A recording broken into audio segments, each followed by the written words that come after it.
Hey guys, in today's video, I'll be showing y'all how we capture audio from multiple different points on a vehicle so that you can mix it later in post.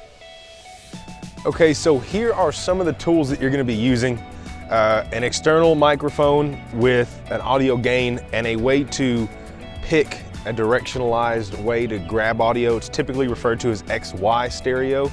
It's super directionalized towards the front of the mic.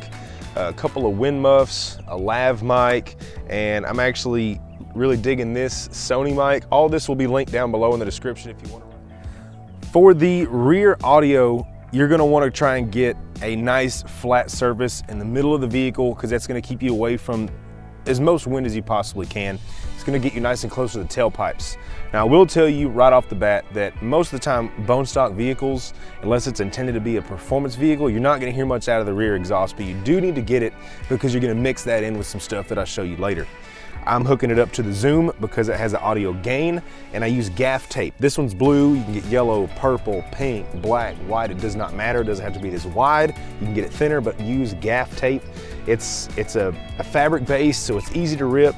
It doesn't peel up paint, it doesn't leave any adhesive. I actually use gaff tape on me to tape this mic up, and it doesn't bother my skin either. So I have it lined in, I have it set to 2-channel audio, and I need to do a mic gain test, which means I need to hop in the car and rev it. So this mic and the mic that you need to make sure that you're using will let you know when you're clipping your audio so that you can adjust your mic gain. So I'm gonna do a mic clipping or mic gain test by hopping in and revving it. If you're running on a 2-man crew, you can have your secondary guy stand back here and let you know if it's too loud or too quiet and adjust it. Or if it's a 1-man crew, record it, play it back, make your adjustment, and you should be good to go. One last thing to note is when you're catching audio from back here and you rev it, most cars are not gonna let you rev it to redline, and even if they do, it's still gonna be louder when you're actually doing a pull under load, which means the vehicle is actually moving and pulling weight, it will be louder. So make sure that you give yourself a little bit of headroom on the gain to where when you're actually driving, you don't start clipping the audio because you only adjusted it for your standing still rev. A quick note about wind muffs. So wind muffs will muffle the wind, but they will also muffle the audio coming into the microphone. So try not to use them unless you have to. But when you're doing external audio or if it's a windy day, sometimes you just have to do it. So what I would recommend, especially on external audio, is do 1 or 2 takes without the wind muff and then 1 or 2 takes with the wind muff. That way you can pick which one works best or even mix them together in post to get the best of both worlds. Another great place to get audio on a vehicle is underneath the hood. This is not the only audio that you're probably gonna wanna run, but this is a great spot to get some really strong audio of the engine so that you can mix that in with the audio that's coming out of the tailpipe to sort of embellish the sound of the car. Like I talked about earlier, bone stock cars don't usually sound really loud or particularly good from the factory, so you can mix some of this in with that in post.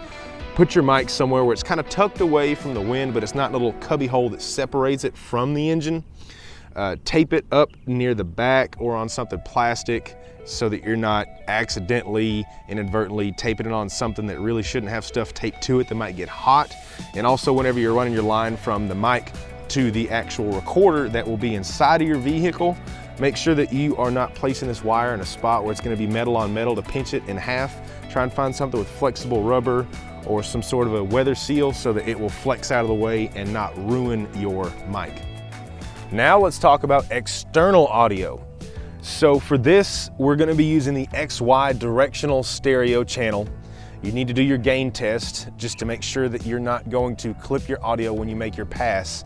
And this is gonna be best used for audio of the vehicle passing. Passing audio should match passing video. Tracking audio should match tracking video.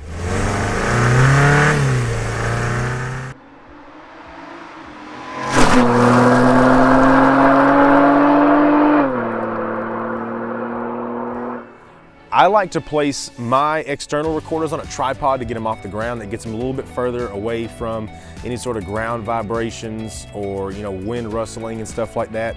And also, y'all probably seen this here. I'll show you how to make this in another video, but this is a homemade audio isolation chamber is what they call it online. There's no way to really isolate audio unless you're literally in a foam box and in there trapped with the mic. Since I don't have a football field sized foam box, we can't truly isolate, but it will cut out pretty much all the crosswind once your mic is tucked back in there. You get some of the birds chirping out of there. You're also gonna get the grass rustling from the wind. All that kind of stuff is gonna be almost completely killed off from this. Match that with the directional XY audio, and you're gonna get super clean audio from this setup. Thank y'all so much for watching this video. Please like it if you liked it and subscribe to stay on top of all my new content. Y'all have a great day.